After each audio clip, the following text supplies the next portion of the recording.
വാദങ്ങളുണ്ടായിരുന്നു. Season 5 ശേഷം ഇല്ല. അപ്പൊ മാനവും മര്യാദയുമുള്ള 10-20 പേരായിരുന്നേ ബിഗ് ബോസ് സീസൺ 5 വന്നിട്ട് പോയത്. അവർക്ക് മത്സരത്തെ മത്സരമായി കാണാനും ഷോ കഴിഞ്ഞു കഴിഞ്ഞാൽ അവരുടെ കാര്യം നോക്കി മാനവും മര്യാദയ്ക്ക് ജീവിക്കാനും ഈ വിവരക്കേടും കോമാളിത്തരങ്ങളും സമൂഹ ബിഗ് ബോസ് മലയാളത്തിന്റെ സീസൺ 6 തുടങ്ങാൻ പോണേണ്. അപ്പൊ ഈ സീസൺ 6 തുടങ്ങാൻ പോണതിന്റെ ഭാഗമായിട്ട് നമ്മുടെ സീസൺ 3 ഉണ്ടായിട്ടുള്ള ഡേഞ്ചറസ് ഫിറോസ് വന്നിട്ട് പുള്ളിക്കാരന് തോന്നിയ കുറച്ച് കാര്യങ്ങൾ, അതായത് സീസൺ 5 പറ്റി പുള്ളിക്കാരന് തോന്നിയ കുറച്ച് കാര്യങ്ങളൊക്കെ പുള്ളി പറഞ്ഞിട്ടുണ്ടായി. അപ്പൊ പുള്ളി മെയിനായിട്ടും പറഞ്ഞതെന്ന് പറഞ്ഞു കഴിഞ്ഞാൽ സീസൺ 5 നേരത്തെ കൺഫർമേഷനും കാര്യങ്ങളൊക്കെ കൊടുത്ത് ആരൊക്കെയാണ് ഏതൊക്കെ കണ്ടസ്റ്റൻസ് ആണ് വരുന്നതെന്നുള്ളവർക്കൊക്കെ നേരത്തെ മറ്റേ ഇത് കൊടുത്ത് നമ്മുടെ കൺഫർമേഷൻ കാര്യങ്ങളൊക്കെ കൊടുത്ത്. എന്നാൽ സീസൺ 6 ആ ഒരു കൺഫർമേഷൻ കൊടുക്കുന്നില്ല.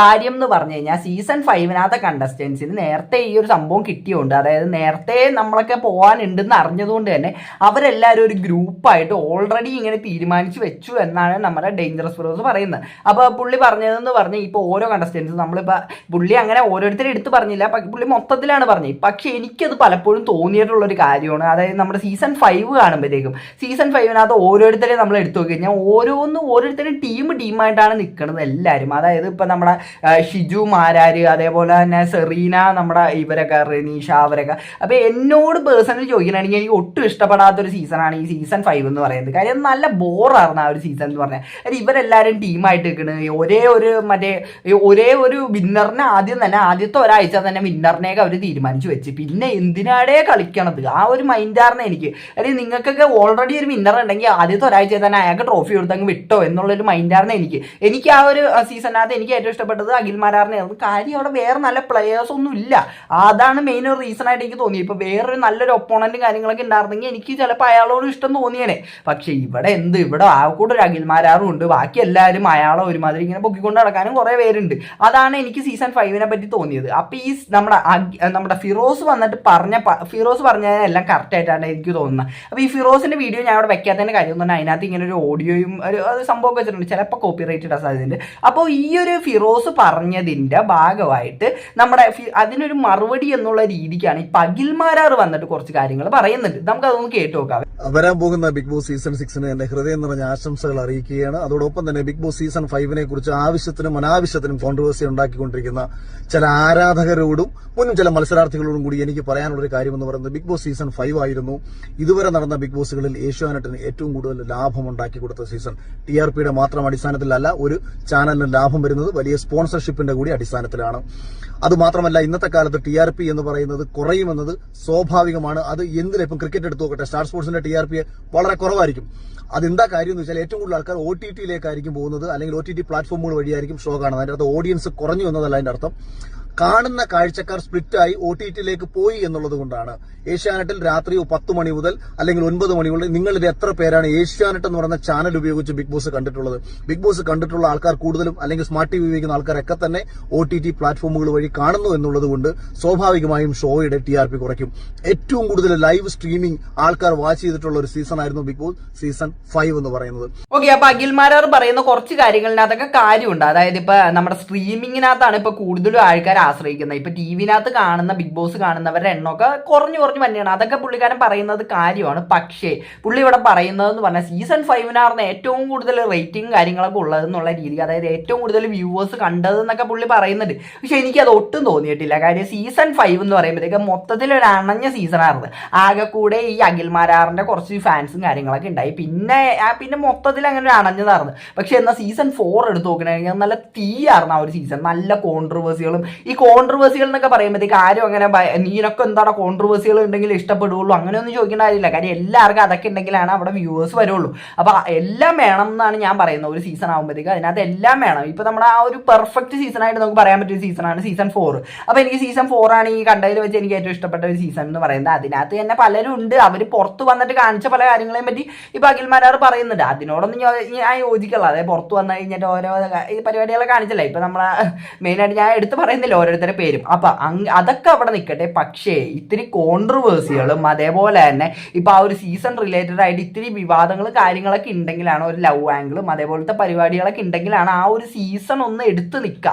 ആ ഒരു സീസൺ അത്യാവശ്യം ആൾക്കാരിലേക്ക് എത്താം. അതായത് മെയിനായിട്ട്, അതായത് ഞാൻ പച്ചയ്ക്ക് പറയണേ, അതായത് ഈ ബിഗ് ബോസ് കാണുന്നവരുടെ മെയിനായിട്ടുള്ള ആ ഒരു ബിഗ് ബോസ് എന്തിനാ കാണുന്നതെന്ന് എൻ്റെ അടുത്ത് ചോദിച്ചു കഴിഞ്ഞാൽ ഞാൻ പറയും, അതായത് മനുഷ്യ സഹജമായിട്ടുള്ള ഒരു സംഭവമാണ്. അതായത് മറ്റുള്ളവൻ്റെ വീട്ടിനകത്ത് എന്താ നടക്കുന്നതെന്ന് അറിയാനായിട്ടുള്ള ഒരു ആഗ്രഹം എപ്പോഴും എല്ലാ മലയാളികളുടെ മാത്രമല്ല മനുഷ്യന്മാരുടെ എല്ലാവരുടെയും ഉള്ളിനകത്ത് ഉണ്ടെന്നാണ് എനിക്ക് തോന്നിയിട്ടുള്ളത്. അപ്പോൾ ആ ഒരു സംഭവത്തിന് മുതലെടുത്ത് അതിൽ നിന്ന് വ്യൂ ഉണ്ടാക്കുന്ന ഒരു പരിപാടിയായിട്ടാണ് എനിക്ക് ബിഗ് ബോസിന് തോന്നിയിട്ടുള്ളത്. അതിനകത്ത് ഒരു തെറ്റൊന്നുള്ളതായിട്ട് എനിക്ക് തോന്നിയിട്ടില്ല. കാര്യം അവരുടെ ആ ഒരു വീട്ടിനകത്ത് എന്താണ് നടക്കുന്നതെന്നൊക്കെ അറിയാനുള്ളത്. അപ്പോൾ ആ ഒരു സംഭവത്തിനകത്ത് കോൺട്രവേഴ്സികളും കാര്യങ്ങളൊക്കെ കുറഞ്ഞു വരുമ്പോഴത്തേക്ക്, ഇവിടെ പട്ടി കുറയ്ക്കുന്നുണ്ട് എല്ലാവരും ക്ഷമിക്കുക, കോൺട്രവേഴ്സികളും കാര്യങ്ങളൊക്കെ കുറഞ്ഞു വരുമ്പോഴത്തേക്ക് ഓട്ടോമാറ്റിക്കായിട്ട് വ്യൂസ് കുറയുന്നു. ബാക്കി കേട്ടോ, ബിഗ് ബോസ് സീസൺ 4 ശേഷം കുറെ വിവാദങ്ങൾ ഉണ്ടായിരുന്നു. സീസൺ 5 ശേഷം ഇല്ല. അപ്പൊ മാനവും മര്യാദയുമുള്ള 10-20 പേരായിരുന്നേ ബിഗ് ബോസ് സീസൺ 5 വന്നിട്ട് പോയത്. അവർക്ക് മത്സരത്തെ മത്സരമായി കാണാനും ഷോ കഴിഞ്ഞു കഴിഞ്ഞാൽ അവരുടെ കാര്യം നോക്കി മാനവും മര്യാദയ്ക്ക് ജീവിക്കാനും ഈ വിവരക്കേടും കോമാളിത്തരങ്ങളും സമൂഹത്തിന്റെ മുന്നിൽ കിടന്ന് കാട്ടിക്കൂട്ടുന്നതല്ല, ഹൗസിനുള്ളിൽ കിടന്ന് കാട്ടിക്കൂട്ടുന്നത് ഒരു ഷോയുടെ ഭാഗമാണെന്നും പുറത്തിറങ്ങി കാട്ടിക്കൂട്ടുന്നത് കോമാളികളുടെ സ്വഭാവമാണെന്നും തിരിച്ചറിഞ്ഞ ബിഗ് ബോസ് സീസണിലെ മത്സരാർത്ഥികൾ അവരുടെ കാര്യം നോക്കി അവരുടെ മേഖലകളിൽ വളരെ മാനവും മര്യാദയ്ക്കും മുന്നോട്ട് പോകുമ്പോൾ അത് കണ്ടില്ല ഇത് കണ്ടില്ല എന്ന് പറയുന്ന വിഡ്ഢികളോടാണ് ഞാൻ ഈ പറയുന്നത്. സീസണിന് ഉള്ളിൽ നടക്കുന്ന കാര്യങ്ങളിൽ പല ചലഞ്ചേഴ്സ് വന്നിട്ടുണ്ട്. ചലഞ്ചേഴ്സ് വന്നത് മത്സരം മോശമായതുകൊണ്ട് അവരുടെ ക്രെഡിറ്റ് കൊണ്ട് കയറ്റാനും പിടിക്കാനൊന്നുമല്ല. അതായിരുന്നു ഈ സീസണിന്റെ കാഴ്ചപ്പാട്. എല്ലാ സീസണുകളും ഒരേപോലെ ആയിരുന്നുണ്ട് എന്നുണ്ടെങ്കിൽ പിന്നെ എന്തിനാണ് സീസൺ 1ഉം 2ഉം 3ഉം 4ഉം ഒക്കെ 1ന്റെ അതേ ക്രിയേറ്റീവ് ടീംസിന് തന്നെ 2ഉം 3ഉം അങ്ങ് ചെയ്തു വെച്ചാൽ പോരെ. പുള്ളി പറഞ്ഞാൽ കുറച്ചൊക്കെ കാര്യം ഉണ്ടെന്നാണ് എനിക്ക് തോന്നിയത്. അതായത് ഇപ്പൊ നമ്മുടെ സീസണിനുള്ളിൽ നടക്കുന്ന കാര്യങ്ങളൊക്കെ സീസണിനുള്ളിൽ തന്നെ തീർത്തിട്ട് പോവുക, പുറത്തിറങ്ങിയിട്ട് പിന്നെ അതിനെപ്പറ്റി ഒരു വിവാദങ്ങളും കാര്യങ്ങളൊന്നും ഉണ്ടാക്കരുത് എന്നുള്ള രീതിക്കാണ് പുള്ളി പറയുന്നത്. അപ്പൊ നമ്മളിപ്പോ സീസൺ 4 നോക്കണമെങ്കിൽ സീസൺ 4 നമ്മൾ കൂടുതലും കണ്ടതെന്ന് പുറത്തിറങ്ങിയിട്ടാണ് ബിഗ് ബോസ് കൂടുതൽ നടന്ന പുറത്തിറങ്ങിയിട്ടാണെന്നാണ് എനിക്ക് പലപ്പോഴും തോന്നിയിട്ടുള്ളത്. അപ്പൊ അങ്ങനത്തെ ഒരു സീസൺ ആണെങ്കിലും പക്ഷെ ആ ഒരു സീസൺ ആയിരുന്നു ഏറ്റവും നല്ലതായിട്ടാണ് എനിക്ക് തോന്നിയിട്ടുള്ളത്. കാര്യം അത് അത്രയും ഒരു നല്ല ഫോം ആയിട്ടുള്ള ഒരു സീസണാണ്. പക്ഷെ ഇപ്പൊ സീസൺ 5 ഇപ്പൊ അഖിൽമാരാർ ഇവിടെ പറയുന്നത് പുള്ളിയുടെ സീസണിനെ സപ്പോർട്ട് ചെയ്തിട്ടാണ് പുള്ളിക്കാരൻ പറയുന്നത്.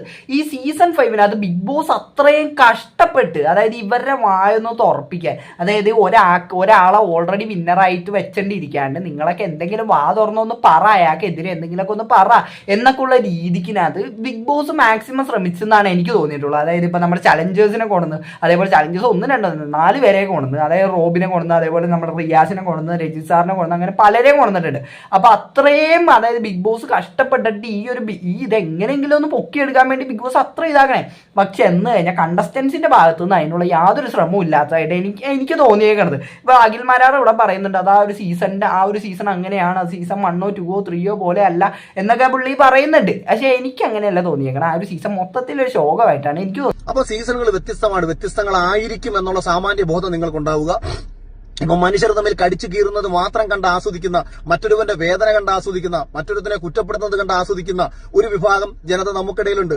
അത്തരം ആൾക്കാർക്ക് അത്തരം കണ്ടന്റുകൾ മാത്രമായിരിക്കും അവരെ ആസ്വദിപ്പിക്കുന്നത്, ഇഷ്ടപ്പെടുന്നതും. അല്ലാതെ രണ്ടുപേർ തമ്മിൽ സ്നേഹിച്ച് കഴിയുന്നതോ ഒരു മത്സരത്തെ വെറും വാശിയോടും കൂടി സമീപിച്ചിട്ട് ആ മത്സരത്തിൽ പരമാവധി നമുക്ക് ചെയ്യാൻ പറ്റുന്ന കാര്യങ്ങൾ നമ്മൾ ചെയ്തതിനു ശേഷം സ്നേഹത്തോടുകൂടി സാഹോദര്യത്തോടു കൂടിയിട്ട് ഒരുമിച്ചിരുന്ന് എന്റർടൈൻമെന്റ് ആയിട്ടുള്ള അവസരങ്ങൾ പ്രേക്ഷകർക്ക് വേണ്ടിയിട്ട് ഒരുക്കി കൊടുക്കുന്നതൊന്നും ഇവർക്ക് ദഹിക്കത്തില്ല. കാര്യം ഇവർക്ക് എന്താണ്, ഇവർക്ക് ഈ മൽപ്പിടുത്തങ്ങളും ആടിയും പിടി, കാര്യം ഇവർ കുടുംബത്തിൽ ഇതാണ് കണ്ടിട്ടുള്ളത്. ഇവരുടെ അച്ഛനും അമ്മയും കിടന്ന് അങ്ങോട്ടും ഇങ്ങോട്ടും കടിച്ചു കീറുന്നത് കാണാനാണ് ഇവർക്ക് ഇഷ്ടം. അല്ലാതെ സമാധാനത്തോടും സന്തോഷത്തോടും കൂടി ഇവർ കഴിയുന്നത് കാണാൻ ആഗ്രഹിക്കുന്നവരല്ല. ഇത്തരം ടോക്സിസിറ്റി ഈ ഷോയിലേക്ക് കൊണ്ടുവന്നതും ഈ ഷോയെ ഒരു ടോക്സിക് ഷോ ആക്കി മാറ്റുന്നതും ഇത്തരം ചില ഓഡിയൻസ് കൂടിയാണ്. അല്ലെന്നുണ്ടെങ്കിൽ ലോകത്തിലെ തന്നെ ഏറ്റവും മികച്ച ഒരു ഷോ ആയിട്ട് ബിഗ് ബോസ് മാറും. ഞാനും മുൻപ് ബിഗ് ബോസിനെ പറ്റി കുറ്റം പറയാനുള്ള പ്രധാന കാരണം ഈ പുറത്തിറങ്ങി നടന്ന് ഇവർ കാണിക്കുന്ന കോമാളിത്തരങ്ങൾ കൂടിക്കൊണ്ടാണ്. അഖിൽമാരാർ ഇപ്പൊ ഈ പറഞ്ഞതിനോട് ഞാൻ ഒട്ടും യോജിക്കുള്ള കാര്യം, ബിഗ് ബോസ് എന്ന് പറഞ്ഞു കഴിഞ്ഞാൽ അത് കാണുന്നവരെല്ലാരും, അതായത് ഇപ്പൊ അതിനകത്ത് ഈ അടിയും വഴക്കൊക്കെ കാണുന്നവര്, ബിഗ് ബോസിനകത്ത് വേണമെന്ന് പറയുന്നവര് അവരുടെ വീട്ടിനകത്ത് തന്നെ അച്ഛനും അമ്മയും തമ്മിൽ അടിയും വഴക്കൊക്കെ കണ്ടിട്ട് അത് കണ്ട് അവര് രസിക്കണോണ്ടാണ് അവർക്ക് ഇവിടെ അടിയും വഴക്കം വേണോന്നൊക്കെ ഉള്ള രീതിക്കൊക്കെ പുള്ളിക്കാരൻ പറയുന്നുണ്ട്. അതിനോടൊന്നും ഞാൻ ഒട്ടും യോജിക്കുള്ള. പുള്ളി എന്തൊക്കെയോ വിളിച്ച് പറയുന്നുണ്ടെന്നാണ് എനിക്ക് അത് കണ്ടപ്പോഴത്തേക്കും തോന്നിയത്. അപ്പൊ ഈ ഒരു ബിഗ് ബോസ് സീസൺ 5 എടുത്തൊന്ന് നോക്കണമെങ്കിൽ അപ്പൊ എനിക്ക് അതിനകത്ത് തോന്നിയേക്കണത് എന്ന് പറഞ്ഞാൽ, അതായത് ഇപ്പൊ സീസൺ ഓഫ് ഒറിജിനൽസ് എന്നൊക്കെ പറഞ്ഞിട്ടാണ് ആ സീസൺ വന്നേക്കുന്നത്. പക്ഷെ ഏറ്റവും കൂടുതൽ ഫേക്ക് ആയിട്ട് ആൾക്കാർ നിന്നേക്കണ സീസൺ ആയിട്ടാണ് എനിക്ക് തോന്നിയേക്കണത് ഈ സീസൺ 5 എന്ന് പറയുന്നത്. കാര്യം അതിനകത്തെന്ന് പറഞ്ഞാൽ ഓരോ ഇപ്പൊ ടാസ്ക് കിടക്കുമ്പോഴൊക്കെ എല്ലാവരും ഇറങ്ങി കളിക്കും. പക്ഷെ ടാസ്ക് കഴിയുമ്പോഴത്തേക്ക് എല്ലാവരും കൂടെ ഓണവില്ലിൻ തമ്പുരുമി അതേപോലത്തെ പരിപാടിയായിട്ടാണ് എല്ലാവരും പോകുന്നത്. അപ്പൊ അങ്ങനെ എങ്ങനെയാണ് നടക്കാൻ?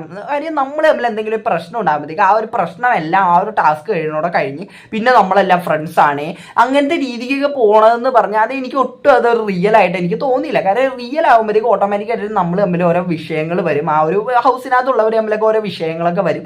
അതാണ് ഇത്തിരിയും കൂടെ റിയാലിറ്റി. കാര്യം എല്ലാവരും എപ്പോഴും നല്ല സ്നേഹത്തോടെ ഇരിക്കുന്നു എന്ന് എനിക്ക് തോന്നുന്നതാണ്. കാര്യം നമ്മളിപ്പോൾ നമ്മുടെ വീട്ടിൽ തന്നെയാണെങ്കിലും പലരും തമ്മിൽ പല പ്രശ്നങ്ങളും ഉണ്ടാവും. അപ്പോൾ ഈ നമ്മുടെ ബിഗ് ബോസ് സീസൺ 5 എടുത്തു കഴിഞ്ഞാൽ നമുക്ക് അങ്ങനെ ഒന്നും കാണാൻ പറ്റില്ല. എല്ലാവരും ഒരാളെ പൊക്കി പിടിച്ചിട്ട് നടക്കുന്നുണ്ട്. അപ്പോൾ എനിക്ക് സീസൺ 5 കണ്ടപ്പോഴത്തേക്ക് എനിക്ക് ഒട്ടും ഇഷ്ടപ്പെടാവുന്ന ഒരു സീസണാണ്. ഞാൻ എടുത്ത് പറഞ്ഞത് നിങ്ങൾക്ക് ചിലപ്പോൾ ഇഷ്ടപ്പെട്ടിട്ടുണ്ടാവാം, ഉണ്ടാവാതിരിക്കാം. അപ്പോൾ നിങ്ങൾ അതിൻ്റെ താഴെ കമൻറ്റ് ആയിട്ട് ഇടാം. അപ്പോൾ എന്താണ് ഇതൊക്കെ കണ്ടപ്പോഴത്തേക്ക്, അതായത് ഫിറോസ് പറഞ്ഞതിനോടാണ് നിങ്ങൾ യോജിക്കണം, അല്ലെങ്കിൽ അഖിൽ പറഞ്ഞതിനോടാണ് നിങ്ങൾ യോജിക്കണേ എന്നൊക്കെ വീഡിയോയുടെ താഴെ കമൻറ്റ് ആയിട്ട് ഇടാം. അപ്പോൾ എനിക്ക് അത്ര തന്നെ ഇതിനകത്ത് പറയാനുള്ളൂ. അപ്പോൾ സീസൺ 6 എങ്ങനെ ഉണ്ടാവും, അടിപൊളിയായിരിക്കുമോ, അതൊക്കെ നിങ്ങൾ താഴെ പറഞ്ഞു. അപ്പോൾ എനിക്ക് അത്ര തന്നെ ഇതിനകത്ത് പറയാനുള്ളൂ. അപ്പോൾ ഈ വീഡിയോ ഇഷ്ടപ്പെട്ടാൽ മാത്രമല്ല സബ്സ്ക്രൈബ് ചെയ്യുക. അപ്പോൾ എല്ലാവർക്കും അടുത്തൊരു വീഡിയോ കാണുന്നതായിരിക്കും. Tata bye by.